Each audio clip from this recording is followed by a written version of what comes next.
EVM घोटाळा कसा होतो त्याचं निदर्शन मी आपल्याला करून दाखवतो, प्रात्यक्षिक करून दाखवित आहे. आता मी हे उघडत आहे. हे बघा, इथे काही नाही.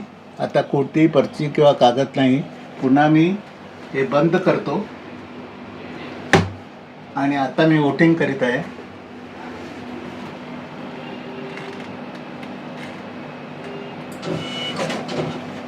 ज्यावर मी केळे निशाणावर वोटिंग केली ते केळे निशाण दिसत आहे. आता पुन्हा एकदा मी केळे निशाणावर दाबतो.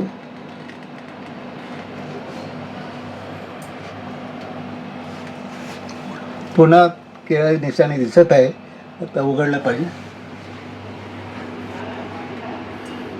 आता लाईट गेल्यानंतर काय परिणाम होतो त्याचा आपण बघूया. उघडा. आता मी उघडून दाखवतो. बघा, हे आपण केळ्यावर दाबून सुद्धा ॲपलवर हे आलेलं आहे. म्हणजे अशा तुम्ही कुठच्याही निशाणा दाबलं तरी भाजपलाच हे मत जाणार याचं यावरून स्पष्ट होते. तर या अशा रीतीने EVMचा घोटाळा आहे तो आपण प्रत्यक्ष पाहतात आणि आमची मागणी आहे की EVM मशिनी बंद करावी आणि त्याऐवजी बॅलेट पेपर द्यावं.